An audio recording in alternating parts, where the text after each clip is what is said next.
No coração do Rio de Janeiro, entre o luxo do Jardim Botânico e a miséria do Morro do Querosene, dois mundos se chocam em uma história que parece inacreditável, mas que poderia muito bem ser real. Helena, filha de um renomado neurocirurgião, jamais deu um passo sequer em seus 14 anos de vida.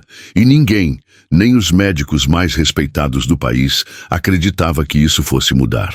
Até que, num dia qualquer, um garoto negro, descalço e faminto, apareceu no portão da mansão da família. Seu nome?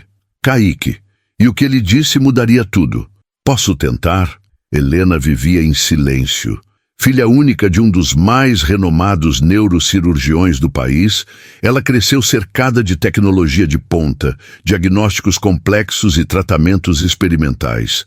A mansão da família, localizada no alto da Boa Vista, no Rio de Janeiro, parecia saída de um catálogo de arquitetura minimalista. Janelas do chão ao teto, madeira clara importada da Suécia, jardim vertical automatizado, sensores de presença, até nos vasos sanitários. Mas nada ali era mais moderno do que a cadeira de rodas de Helena. Uma cadeira elétrica adaptada, com comandos por voz, GPS e até um sistema que acompanhava os batimentos cardíacos dela. Tudo isso, somado aos melhores fisioterapeutas do Brasil, não tinha conseguido levá-la além de 3 passos desajeitados, com ajuda e dor. Helena tinha 14 anos, olhos castanhos escuros e profundos, e usava os cabelos lisos presos num rabo de cavalo alto. Seu corpo era franzino, e a pele muito branca, quase como porcelana. Ela gostava de pintura digital e ficava horas desenhando no iPad, recriando cenários que nunca tinha visitado. Sua voz era baixa, quase apagada, como se ela já tivesse aprendido a não ocupar espaço demais. O pai, Dr. Fernando Nogueira, era uma lenda viva nos congressos médicos. Alto, imponente, barba sempre por fazer e olhos claros que encaravam sem piscar. Havia salvo centenas de pacientes com mãos precisas e diagnósticos certeiros. Mas não a própria filha. A culpa o consumia em silêncio, disfarçada por reuniões, plantões e distância emocional. Já a mãe, Leila, havia morrido no parto, uma complicação rara. Desde então, o doutor erguera uma redoma ao redor de Helena, mas jamais soube tocar de verdade aquele universo emocional que ela habitava. Helena, mesmo cercada de tudo, sentia que faltava o essencial: liberdade, movimento e, principalmente, alguém que olhasse para ela sem pena. Enquanto isso, no Morro do Querosene, a realidade era outra. Kaique tinha 13 anos, mas já carregava nas costas o peso de um homem velho. Negro, magro, cabelo crespo raspado de forma irregular e olhos acesos como fogo, vivia de pequenos bicos e da caridade de quem ainda se importava. Perdera a mãe para um AVC aos 8 anos e desde então morava em um abrigo comunitário improvisado, que servia almoço quando havia doações. Seu refúgio era o lixão que ficava entre o morro e a linha amarela. Lá encontrava de tudo: livros rasgados, brinquedos quebrados, tênis com apenas um pé e peças que ele usava para montar engenhocas. Kaique era criativo. Criava carrinhos movidos a elástico, robôs com escovas de dente e até um braço mecânico com articulação feita de canetas Bic e linhas de nylon. Mas ninguém nunca deu importância. Chamavam-no de pirado ou esquisito. Ele era invisível, especialmente para quem morava no asfalto. Só que naquela manhã de sábado, algo mudaria. Kaique havia ouvido uma conversa pela janela da enfermeira do posto de saúde. Uma menina rica que nunca tinha andado, filha de um doutor famoso que não sorria. E em sua mente, inquieta e fértil, algo se acendeu. E se fosse só uma questão de ângulo, de força lateral, de estímulo alternativo? Era loucura. Mas ele já tinha aprendido que, às vezes, a loucura era só o nome que davam quando alguém pobre ousava sonhar. Na segunda-feira seguinte, Kaique desceu o morro com sua mochila improvisada de sacola plástica e barbante. Dentro levava uma geringonça feita com molas de caderno, uma fita de borracha e sensores que havia arrancado de um liquidificador jogado fora. A peça encaixava-se como uma espécie de palmilha com pressão ajustável. Chegou até a portaria da mansão. O segurança o olhou com desconfiança. Moleque, sai daqui. Isso aqui não é lugar de pedir comida. Kaique não se intimidou. Eu sei quem mora aqui, é o Dr. Fernando. Eu tenho um negócio que pode ajudar a filha dele. O segurança riu. Mas o garoto insistiu. A cena chamou a atenção da enfermeira que estava de saída e que ouvira sobre o projeto do pai para buscar novas abordagens motoras. Em minutos, Kaique foi levado até a garagem. Helena estava ali, tomando sol em silêncio, enquanto o pai lia relatórios no iPad. Ao ver o garoto, o doutor franziu a testa. Quem é você? Kaique olhou nos olhos dele. Sou Kaique. E acho que posso ajudar sua filha a andar. O silêncio que se formou após a fala de Kaique foi mais pesado que qualquer grito. Dr. Fernando franziu ainda mais o senho e respondeu seco. Você quer dizer que acha que sabe mais que médicos formados, que pesquisadores da Europa? Moleque, vá brincar de inventor em outro lugar. Isso aqui é coisa séria. Kaique não abaixou os olhos. Eu não disse que sei mais. Eu disse que vejo diferente. O doutor já ia dispensá-lo quando Helena falou pela primeira vez naquele dia. Deixa ele mostrar, pai. A voz dela era mansa, mas firme, e vinha de alguém que estava cansada de tentativas em vão, de promessas que custavam milhões e não levavam a nada. Talvez, pensava ela, era justamente alguém fora daquele círculo médico elitista que poderia ver algo novo. Com relutância, o doutor cedeu. Kaique então tirou a engenhoca da sacola. Parecia uma estrutura leve, com pequenos encaixes de EVA e tiras maleáveis que envolviam o pé como um exoesqueleto primitivo. Explicou que o sistema era baseado em pressão por impulso e que, ao ser conectado, devolveria parte do peso do corpo como resposta motora. Fernando bufou. Isso é sucata. Pode ser, mas sucata que pensa diferente. Respondeu Kaique. No dia seguinte, com a ajuda da fisioterapeuta, que assistia tudo com um misto de espanto e receio, Helena foi colocada em pé, com os dispositivos improvisados nos pés. Kaique orientou. É como um jogo. O chão vai te empurrar de volta. Confia. Helena deu o primeiro passo. Vacilante, quase caiu. Mas então, o segundo veio, mais firme, e o terceiro ainda mais.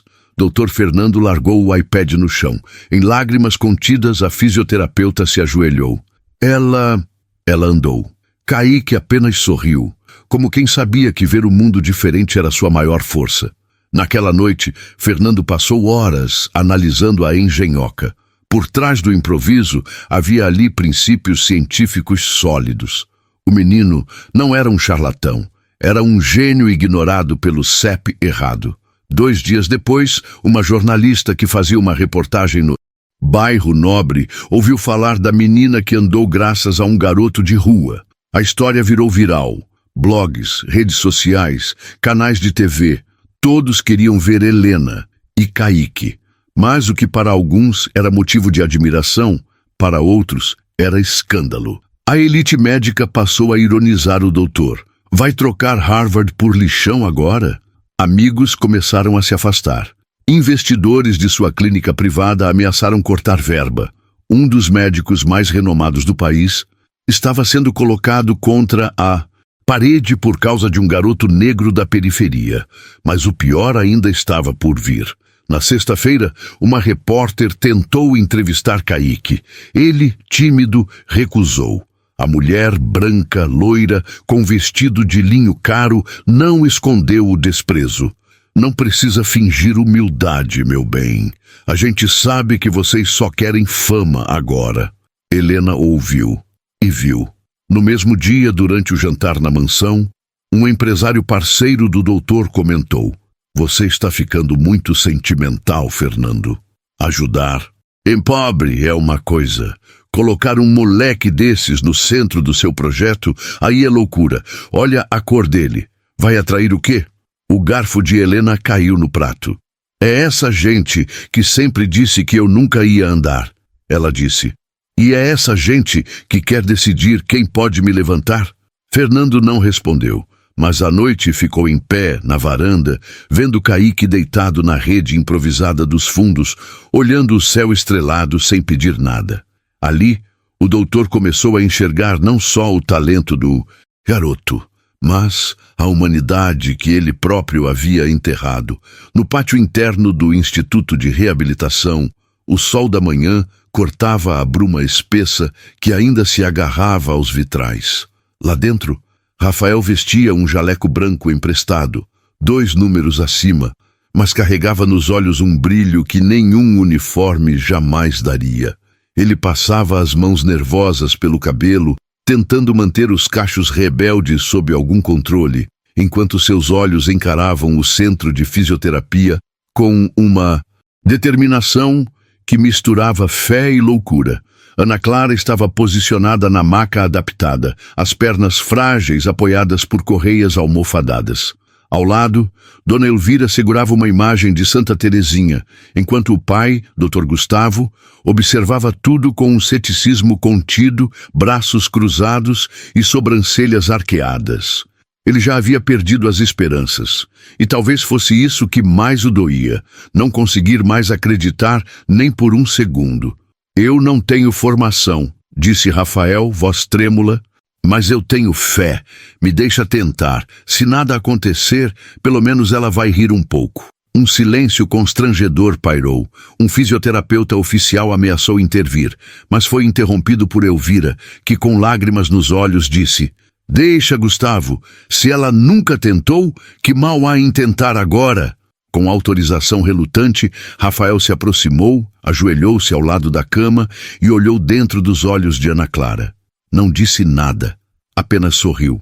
Depois, com o máximo de delicadeza que um coração cheio de ginga podia oferecer, retirou os suportes de apoio e, com paciência de avó baiana contando história, começou a ensinar Ana Clara a dançar com o próprio corpo. Não era sobre músculos, era sobre ritmo, sobre alma, sobre conexão. Rafael não ordenava que ela levantasse, ele a chamava, como se as pernas da menina fossem rios represados e sua voz fosse o vento que sussurra para que a água volte a correr. Sente o chão, ouve ele te chamar. Ele quer te ver dançar. Ana. E então, sem qualquer aparato médico, sem eletrodos, sem instruções técnicas, Rafael pegou nas mãos dela e começou a balançar, como quem ensina uma criança a dançar no quintal de casa. Devagar, um leve pêndulo.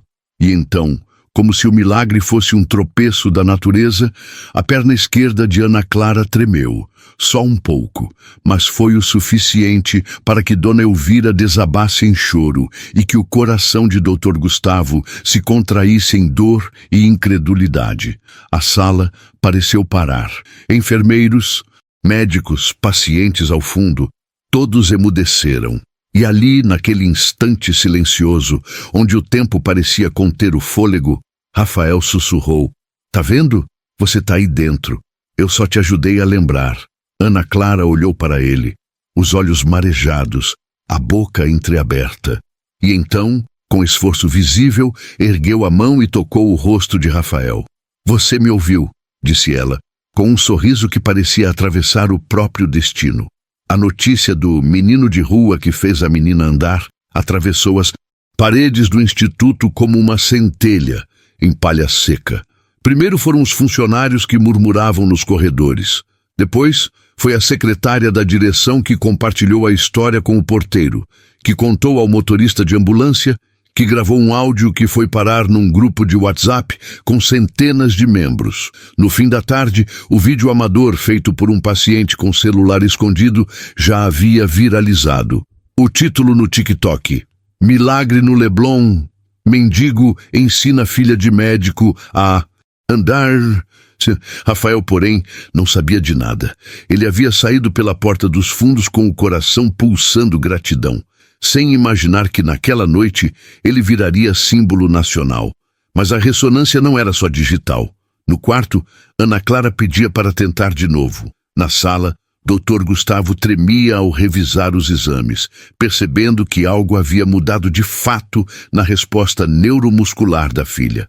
Não é possível, repetia ele, virando laudos, medindo reflexos, analisando vídeos. Elvira, com o rosário em mãos, sorria em silêncio. Talvez ela soubesse desde sempre.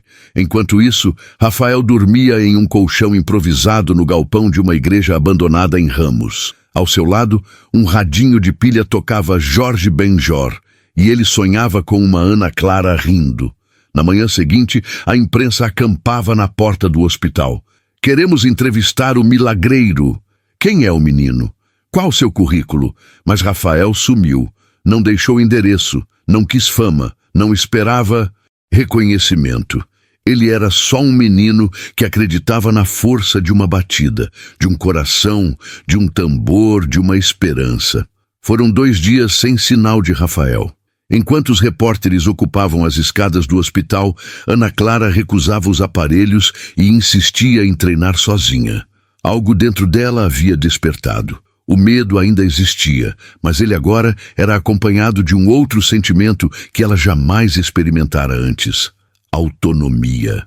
O pai, o Dr. Gustavo, mergulhou num processo de autocrítica doloroso. Ele, que jurara que sua filha nunca andaria, fora desmentido não por uma junta médica internacional, mas por um jovem negro, sem moradia, sem diploma, sem sobrenome importante. As redes sociais explodiam. Uma busca nacional foi iniciada. Influenciadores, ONGs, professores, artistas, todos queriam encontrar Rafael. Havia algo nele que o Brasil queria ver de novo. Fé simples, crua, sem preço. Foi numa manhã de quarta-feira, no entorno do centro do Rio de Janeiro, que um vídeo viralizou. Rafael brincando com crianças em uma calçada da Lapa, improvisando instrumentos com latas velhas. O vídeo, em menos de 4 horas, ultrapassou 12 milhões de visualizações.